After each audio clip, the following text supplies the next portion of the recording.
وہ مالک یکتا، وہ قادر مطلق، وہ اللہ خود اپنے محبوب کی تعریف کرتا ہے، اپنے محبوب پر قرآن نازل فرماتا ہے، تمام نبیوں رسولوں کا سردار بناتا ہے، اپنا محبوب خاص بناتا ہے، ہر عبادت میں رسول اور آل رسول کو شامل فرماتا ہے، رسول اللہ کی اور آل رسول اللہ کی محبت کو قرآن سے فرض بناتا ہے۔ نماز اور روزہ اسلام کے وہ بڑے ارکان ہیں کہ جو ایمان والا ہے، جس کے اندر ایمان ہے، جو مومن ہے، اسے نماز بھی عروج دے گی، اسے روزہ بھی عروج دے گا، اسے حج اور زکوٰۃ بھی عروج دے گی۔ لیکن جس کے اندر ایمان نہیں ہے، نہ اس کے نماز کوئی کام آئے گی، نہ روزہ کوئی کام آئے گا۔ اور ایمان یہ ہے اور یقین یہ ہے، اور جب تک یہ ایمان اور یہ یقین انسان کے قلب میں پیدا نہ ہو، وہ مومن کہلانے کا مستحق ہی نہیں ہوگا۔ وہ بظاہر مسلمان ہو جائے گا، بظاہر اسلام کے دائرے میں آ جائے گا، لیکن ایمان والا اسی وقت ہوگا جب اپنے قلب کے اندر اس یقین اور اس ایمان کو رکھے گا کہ میری نجات اسی وقت ہوگی جب میں رسول اور آل رسول سے محبت کروں۔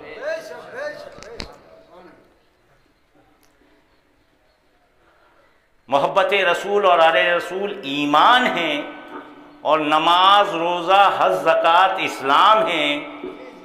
جس میں ایمان پایا جائے گا اس میں اسلام بھی پایا جائے گا اور اسلام فیض پہنچائے گا۔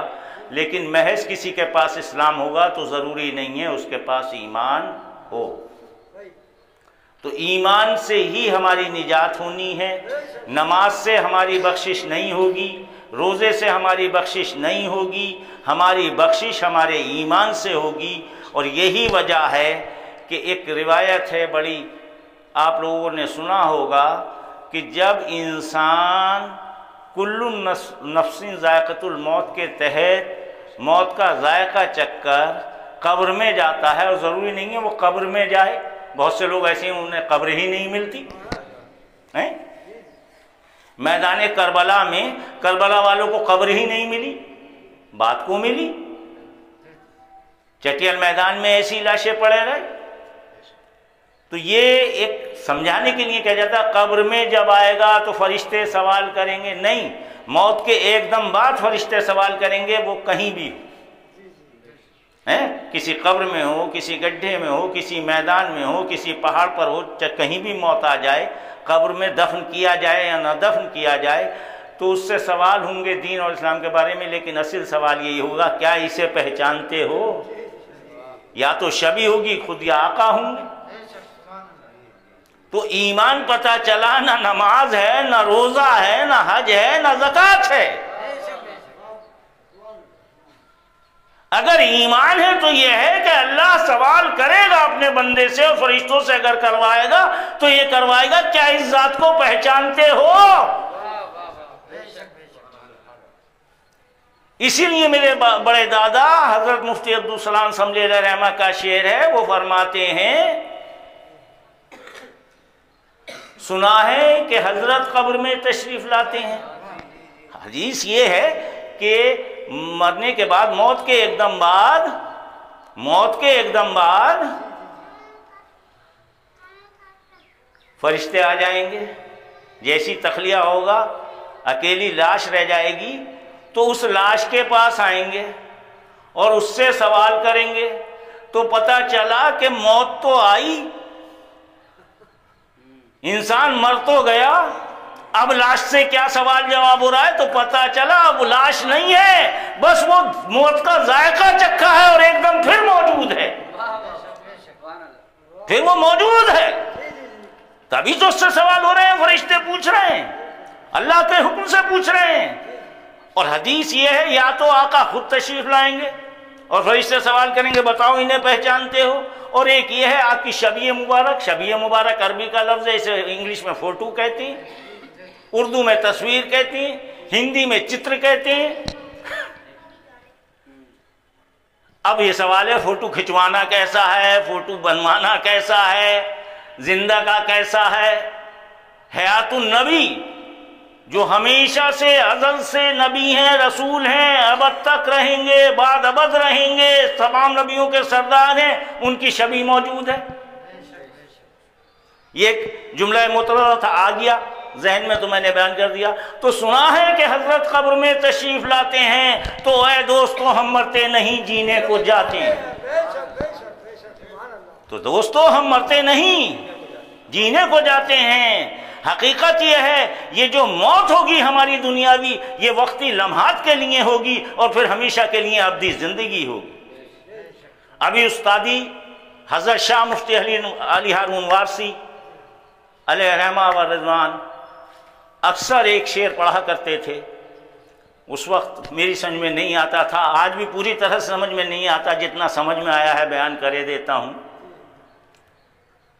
اور وہ شعر واقعی شعر کیا ہے، حقیقت ہے، اسی عنوان سے متعلق ہے، اس لیے پیش کیے دیتا ہوں۔ اور غالباً علامہ اقبال کا یہ شعر ہے، اور میرے والد گرامی سے ابھی استاذی پڑھا کرتے تھے۔ یہاں مرنے کی پابندی، یہاں وہاں جینے کی پابندی، یہاں مرنے کی پابندی وہاں جینے کی پابندی، یا اللہ تیرے آزاد بندوں کی نہ یہ دنیا نہ وہ دنیا، تیرے آزاد بندوں کی۔ تو جو آزاد رہنا چاہتے ہیں آزاد رہیں، ہم غلام حسین ہیں، ہم حسین کی غلامی میں رہنا چاہتے ہیں، ہم غلام علی ہیں، علی کی غلامی میں رہنا چاہتے ہیں، ہم غلام رسول ہیں، ہم غلامی میں رہنا چاہتے ہیں۔ ہمیں اس دنیا میں بھی وہی غلامی چاہیے، اس آخرت میں بھی وہی غلامی چاہیے۔ یا اللہ تیرے آزاد بندوں کی نہ یہ دنیا نہ وہ دنیا، جو آزاد ہونا چاہتے ہیں وہ یہاں جب آزاد ہو گئے تو انہیں وہاں بھی آزاد ہے، ان کا شمار یہاں بھی تلقا میں ہے، وہاں بھی تلقا میں ہوگا۔ رسول اللہ نے فرما دیا تم آزاد ہو، جو چاہو جیسا چاہو ویسا دین استعمال کرو، جو چاہو جیسا چاہو ویسا دین تم قبول کرو یا نہ کرو، میرا دین سچا دین ہے، اللہ کے سب سے زیادہ پسندیدہ دینوں میں میرا دین ہے۔ لہذا اگر اس دین میں آؤ گے تو میرا پروردگار بے نیاز ہے، میں بے نیاز ہوں، میری آل بے نیاز ہے۔ اگر اس دین میں آؤ گے تو اپنے فائدے کے لیے آؤ گے، اگر ذکر حسین کرو گے تو اپنے فائدے کے لیے کرو گے۔ حسین کی عظمتوں کو نہ ہم بڑھا سکتے ہیں نہ کوئی گھٹا سکتا ہے، ہم عظمتوں کا بیان کرتے ہیں تو اس لیے کہ ہماری نجات ہو جائے، اور جو ذکر میں آ جائے اس کی نجات ہو جائے۔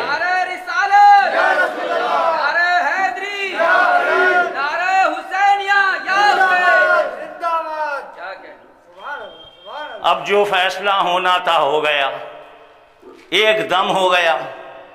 ادھر انسان کی موت آئی اور چند ساعتوں بعد یہ فیصلہ ہو گیا یہ ایمان والا ہے یا بے ایمان ہے، یہ ایمان والا ہے یا بے ایمان ہے۔ جس نے آقا کو پہچان لیا وہ ایمان والا، اس کی وہیں نجات ہو گئی، جس نے نہیں پہچانا وہ ناری ہو گیا۔ اب پھر تیجے میں کیوں کلمے پڑھ رہے ہو کہ اللہ اس کی بخشش کر دے؟ یا تو وہاں یقین نہیں؟ ہم سے سوال کرتے ہیں، ہم سے یہ سوال کرتے ہیں کہ حسین علیہ السلام کو اگر تم زندہ مانتے ہو تو ان کا تیجا کیوں کرتے ہو، ان کا 40واں کیوں کرتے ہو، ان کے 10ویں 20ویں کیوں کرتے ہو؟ ہوتا ہے اکثر یہ سوال، نہیں ہوتا ہے؟ ہوتا ہے کہ بھئی پھر تیجا کیسا، پھر 40واں کیسا؟ تو یہ بتاؤ جب اس پر تمہیں یقین ہے کہ فیصلہ وہیں ہو گیا تو تم اپنے مردوں کے یا ہم اپنے مردوں کے جو وقتی مردہ ہوئے ہیں ان کا تیجا 10واں 20واں 40واں کہاں سے کرتے ہیں؟ اے بھئی اونے پونے مولانا صاحب کبھی بتایا یہ تیجا تمہارے ہاں کہاں سے آ گیا؟ یہ 10واں کہاں سے آ گیا؟ 20واں کہاں سے آ گیا؟ 40واں کہاں سے آ گیا؟ یہ برسی کیوں مناتے ہو؟ یہ عرس کیوں منائے جا رہے ہیں؟ ہے کوئی جواب؟ ہم حسینیوں کے پاس تو ایک جواب ہے. ہم حسین کے ماننے والے ہیں،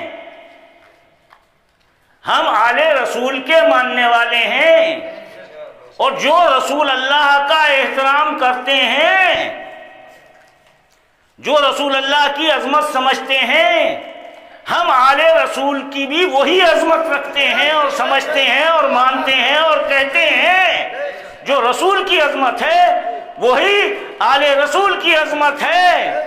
اسی لیے بیدم شاہ وارسی کہتے ہیں بیدم یہی تو 5 ہیں مقصود کائنات. اسی لیے تو شاعر یہ کہتا ہے خدا کے نور سے پیدا ہوئے یہ 5 تن، محمد و علی فاطمہ حسین و حسن. اور یہ جس پہ تو گمان کر رہا ہے کمبخت 4 دن سے، یہ 4 دن سے جو تعلیم ہے یہ اولیاء اللہ کی تعلیم ہے جسے تو بدل رہا ہے بڑے حضرت اعلی حضرت کا نام لے کر.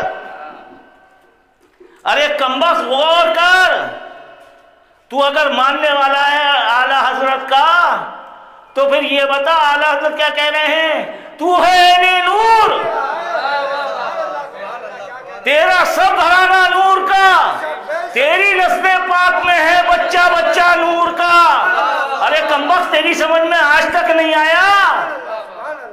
تو اعلیٰ حضرت کو نہ سمجھ پایا، جب تک اعلیٰ حضرت کو نہ سمجھے گا حسین علیہ السلام کی ذات تک کیسے پہنچے گا؟ تو ابھی وہیں اٹکا ہوا ہے، مسلک اعلیٰ حضرت کے نعرے لگا رہا ہے.